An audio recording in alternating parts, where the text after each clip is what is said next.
Silence is not absence. It is the slow erosion of certainty, the unspoken verdict that cannot be appealed. It is not emptiness, but a presence that grows heavier with every second it lingers. When words fall away, silence steps forward, not as a void, but as a force that presses against the mind, shaping thoughts more cruelly than arguments ever could. It does not announce itself with thunder. It seeps in like water, unnoticed at first, but eventually it floods the ground beneath the feet, making every step uncertain. Certainty is not destroyed in an explosion. It dissolves drop by drop, until nothing firm remains to stand on. Silence is the quiet dissolving of confidence, the hidden dismantling of clarity. Those who face silence know its sharpness. It has no sound, yet it echoes louder than any insult. It does not break you openly. It wears you down in secret. Every pause stretches into a question. Every unanswered moment grows into a suspicion. Silence turns the mind against itself. Where speech clarifies, silence confuses. Where words settle disputes, silence makes them endless. It invites the imagination to run wild, to invent explanations, to torment itself with shadows that may not exist but feel more real than truth. The erosion is not sudden. It begins small. A single unanswered gesture, a pause too long, a word withheld at the moment it is needed. At first, the silence feels neutral, perhaps even kind, but soon it grows heavy. Certainty begins to wobble, and the mind, desperate for solid ground, begins to supply its own answers. It creates stories, fears, accusations, all to fill the empty space left by what was not said. This is how silence becomes a verdict, not because it speaks, but because it allows the other to drown in their own interpretations. And in that drowning, certainty slips away forever. Unlike words, silence cannot be challenged. You can argue with speech, refute it, twist it, defend yourself against it. But silence offers nothing to fight. It gives no explanation, no evidence, no weapon that can be grasped.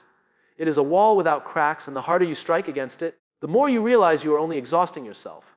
This is why silence is so final. It ends discussions not by resolving them, but by leaving them suspended in air unresolved until they collapse under their own weight. What makes silence so destructive is its invisibility. To outsiders, it appears calm, harmless, almost peaceful. They cannot see the turbulence it causes within. They cannot see how certainty withers away when no answer comes, how the self begins to question its own worth, its own sanity, its own perception of reality. Silence makes the unseen louder than the seen. It magnifies absence until it feels like rejection. It transforms pause into punishment, and it turns nothingness into the heaviest burden of all. Certainty dies slowly in silence. One moment you are confident in what is real, in what is true, in where you stand. The next moment, that confidence is eroded, not because of any visible attack, but because of what has been withheld. The erosion continues until even the strongest foundations crack. The self becomes restless, pacing inside its own mind, seeking a truth that silence refuses to yield. And in that endless seeking, certainty vanishes, leaving only a gnawing doubt that never stops feeding. Silence is not absence. It is a presence too sharp to touch, too vast to escape. It is the verdict that cannot be appealed, because it is not given by a judge, but by the void itself. It does not need to justify, it does not need to explain, it simply exists. And in its existence, it drains certainty drop by drop, until what was once firm ground becomes nothing but shifting sand. Silence is not absence. It is the slow erosion of certainty, the unspoken verdict that cannot be appealed. It is not emptiness, but a presence that grows heavier with every second it lingers. When words fall away, silence steps forward. Not as a void, but as a force that presses against the mind, shaping thoughts more cruelly than arguments ever could. It does not announce itself with thunder. It seeps in like water, unnoticed at first, but eventually it floods the ground beneath the feet, making every step uncertain. Certainty is not destroyed in an explosion. It dissolves drop by drop, until nothing firm remains to stand on. Silence is the quiet dissolving of confidence, the hidden dismantling of clarity. Those who face silence know its sharpness. It has no sound, yet it echoes louder than any insult. It does not break you openly, it wears you down in secret. Every pause stretches into a question. Every unanswered moment grows into a suspicion. Silence turns the mind against itself.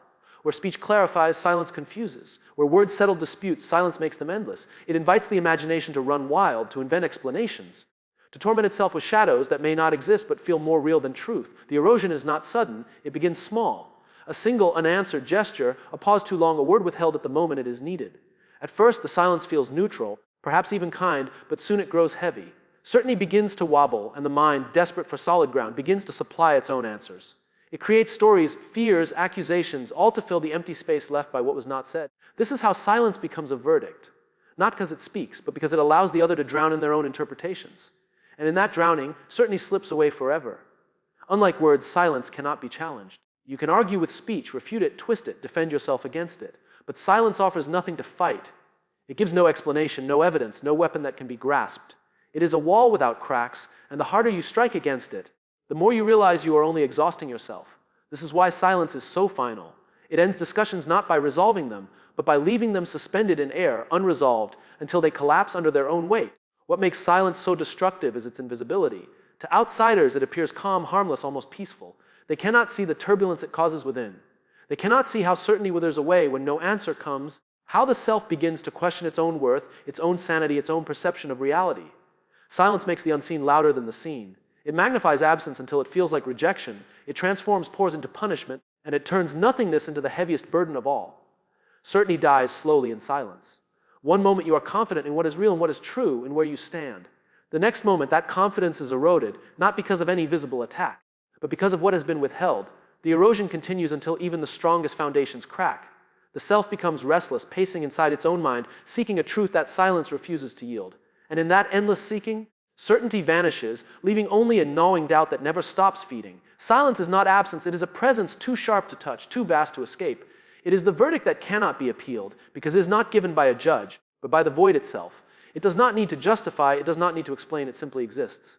And in its existence, it drains certainty drop by drop until what was once firm ground becomes nothing but shifting sand. When words are withheld, imagination becomes the tormentor, filling the void with unbearable truths.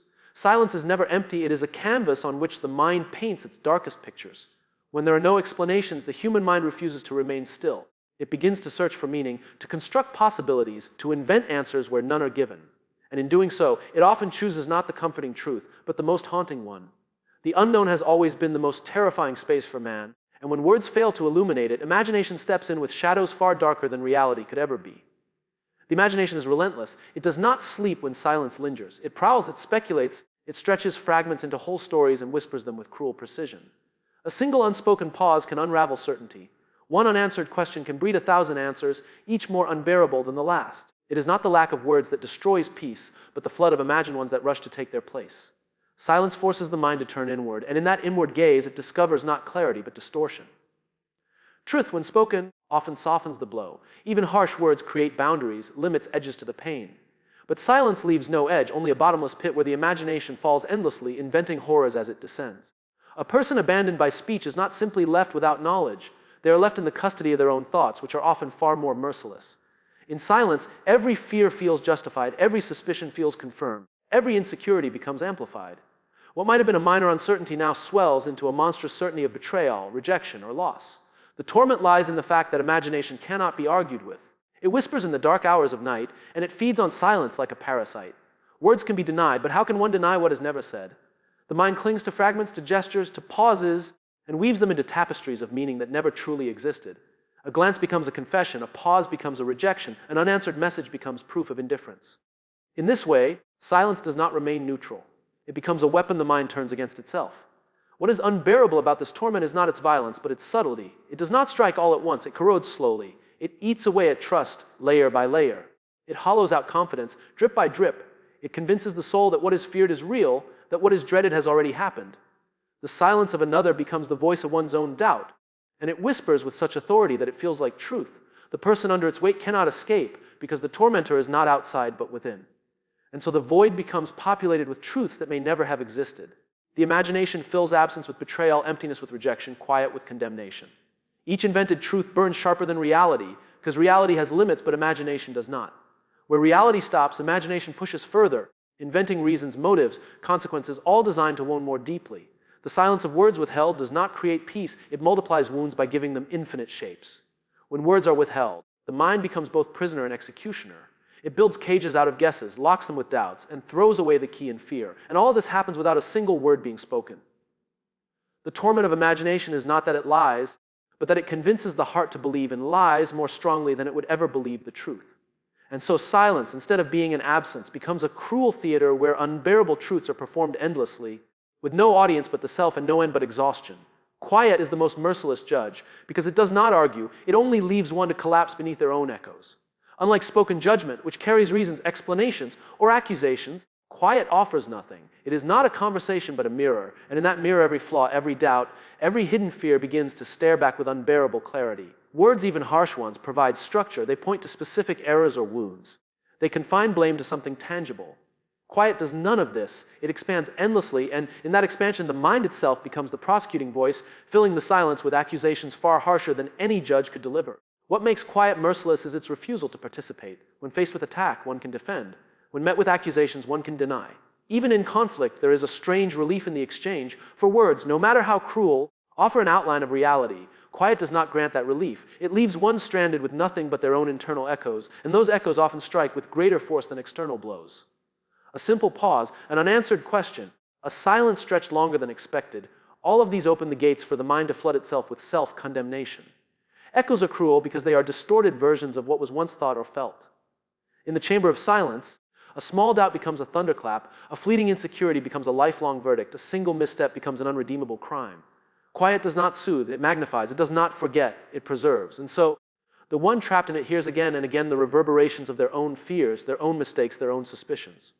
The quiet judge does not speak, yet its verdict resounds endlessly in the mind. The collapse it creates is slow. There is no dramatic fall, no sudden destruction, only the steady weakening of certainty. At first, one waits, expecting words to arrive and break the silence. But as the quiet stretches, the mind begins to supply its own narrative. Why is there no reply? What does this absence mean? And in searching for meaning, it inevitably discovers its own guilt. In this way, silence does not accuse directly, but it compels the accused to condemn themselves. It is the most merciless judgment because it enlists the victim as both witness and executioner. Quiet thrives on what is unspoken within. It knows that the deepest punishments are not external but internal.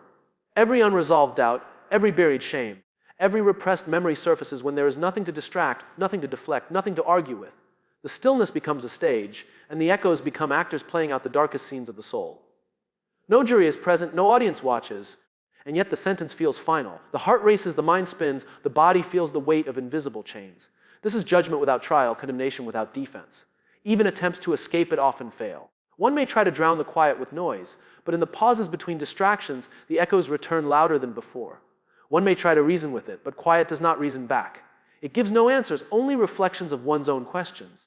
That is why it is merciless, because it cannot be persuaded, cannot be softened, cannot be silenced by words. It stands impenetrable, and the more one struggles against it, the deeper the collapse becomes. To face quiet is to face the self without protection. It is to hear the raw voice of one's own doubts without the comfort of contradiction. And because it does not argue, it feels final. There is no appeal, no reversal, no external proof that can soften it. The echoes continue until the self bends beneath their weight. Quiet is not gentle stillness, it is the sharpest trial, the most relentless tribunal, and the judge that never speaks yet never relents. To answer is to relieve, but to stay silent is to tighten the noose without lifting a finger. A reply, no matter how sharp or cruel, breaks tension. It gives shape to uncertainty, it sets limits to fear, it draws a line where the mind can finally rest. Words, even when harsh, offer a kind of mercy because they confirm what is real. Silence offers no such relief. It withholds not only truth but also closure, leaving the mind suspended in an unbearable space where every thought becomes a rope, every doubt a knot, and every second an added tightening. When someone answers, even in anger, there is something to grasp. The words may sting, but they are concrete. They carry intention, meaning a direction that the heart can face and either fight or accept. Silence strips away that direction. It leaves only a void, and in that void the imagination does its cruel work. The unanswered question begins to swell inside the chest, pressing heavier with each passing moment. Without release, it coils tighter and tighter, until the very act of waiting becomes suffocation. To stay silent is to weaponize absence. It requires no effort, no raised voice, no striking hand, and yet its effect is devastating. A single silence can reduce certainty to ashes, dignity to restlessness, and composure to desperation. The one who receives silence finds themselves replaying every detail, searching for mistakes, doubting their own worth. They tug at the rope endlessly, not realizing that the more they struggle, the more entangled they become. Silence tightens the noose because it gives the mind nothing to resolve, nothing to fight, nothing to release. The struggle happens entirely within, invisible and exhausting. This tightening is not immediate, it is gradual, and that is what makes it so cruel. At first, silence feels tolerable. It is just a pause, just a gap, nothing to be feared. But as it stretches, as seconds turn into minutes and minutes into hours, the absence begins to feel intentional. Each moment without response grows heavier, transforming from neutrality into rejection, from delay into condemnation. The silence itself does nothing, but it forces the other to construct endless reasons for its existence. Each imagined reason is heavier than the last, and the weight tightens until breathing becomes difficult. To answer is to relieve because it cuts the rope, even if harshly. A single word can release the pressure, even if it wounds. To say yes or no, to admit or to deny, to confirm or to reject, any of these brings a conclusion. Painful or not, the heart can move on. Silence offers no such mercy. It denies the relief of finality, leaving the wound open, forcing the victim to bleed endlessly on their own doubts. The noose is never cut. It is pulled tighter by the endless pulling of questions that receive nothing in return. The cruelty of silence lies in its effortlessness. To speak requires courage, to confront requires energy, but to stay silent requires nothing. And yet that nothingness carries the heaviest punishment. It leaves one gasping not because of what was said, but because of what was withheld. It makes the victim complicit in their own suffering, forcing them to construct the very punishment that binds them. In silence, the torment is not delivered. It is self-inflicted, provoked by absence. This is why silence is more suffocating than words. An answer relieves by setting boundaries, but silence tightens by leaving everything unbound. It does not lift a finger, yet it strangles. It does not shout, yet it deafens. It does not strike, yet it leaves bruises deeper than any hand could inflict.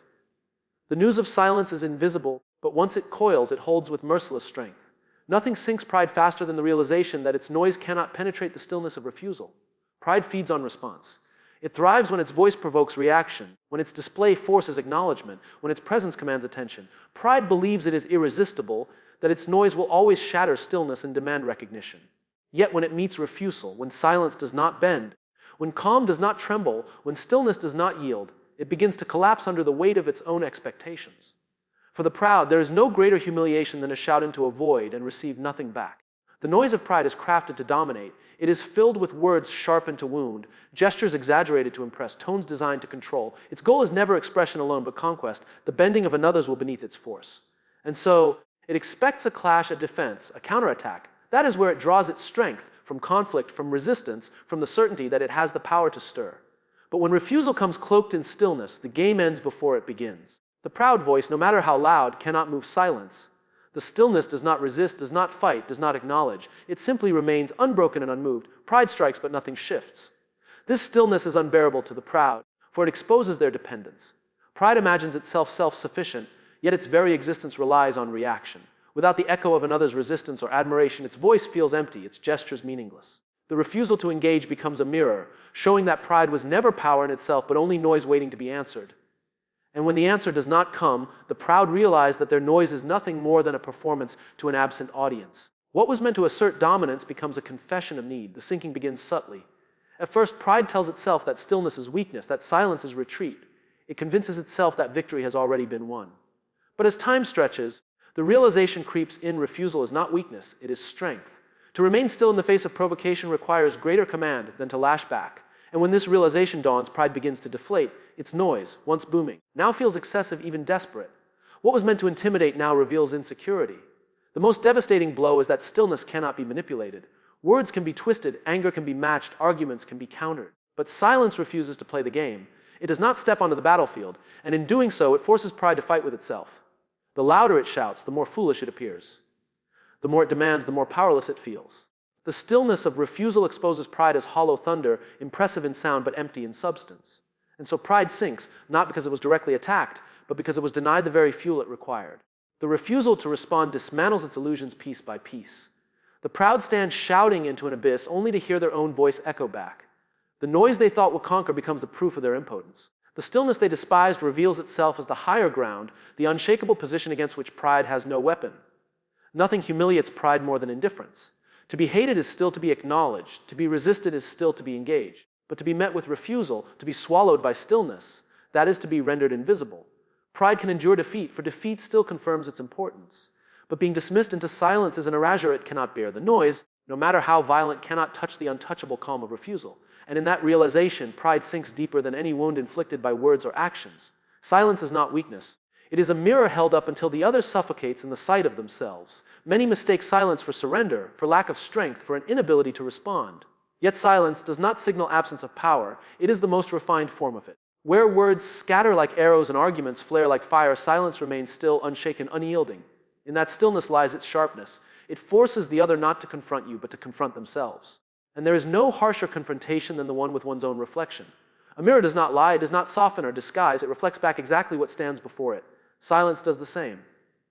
When met with noise, pride, anger, or manipulation, it does not retaliate, it does not embellish, it simply reflects. The aggressor, expecting resistance, finds none.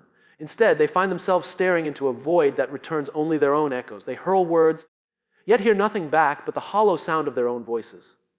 In that stillness, they begin to suffocate, not because they were attacked, but because they were left alone with what they truly are. To suffocate in the sight of oneself is not a sudden collapse. It is a slow unraveling. At first, the silence feels irritating, a small inconvenience, as though it were merely delay. But as it persists, the irritation grows into unease. Why is there no reply? Why is the other unmoved? The absence of response magnifies every insecurity. The speaker begins to doubt the strength of their own words, the force of their own presence. Each moment without an answer is a crack in their certainty. The mirror of silence grows clearer, and what it shows becomes unbearable.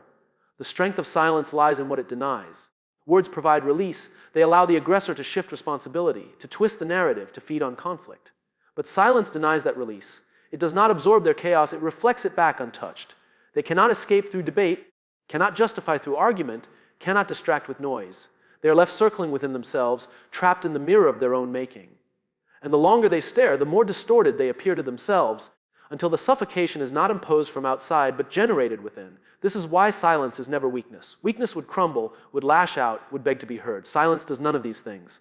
It stands unwavering, offering nothing but reflection. It says, here is who you are, here is what you sound like, here is the weight of your own noise. The one who sought to dominate now feels exposed, stripped bare by the refusal to engage. Every boast rings hollow when it is not answered. Every threat feels empty when it draws no fear. Every plea sounds desperate when it receives no acknowledgement. The suffocation comes not from silence itself, but from what it reveals. To be forced to sit with one's own reflection is to face truths long avoided. The aggressor sees not the power they imagine, but the cracks in their own foundation. They see their need for control, their hunger for validation, their dependence on reaction, and as silence continues to reflect, those truths grow sharper, heavier, impossible to escape. In this way, silence does not simply withhold, it exposes. Power is not always in the strike. Sometimes it is in the refusal to strike, in the calm that forces the storm to exhaust itself. Silence embodies this power. It is not weakness because it does not need to prove itself. It does not need to shout, to argue, to dominate. Its strength lies in its stillness, in its ability to hold up the mirror until the other drowns in their own reflection. And when that drowning comes, when the noise can no longer mask the emptiness behind it, silence remains, unbroken, untouchable, victorious without ever lifting a hand.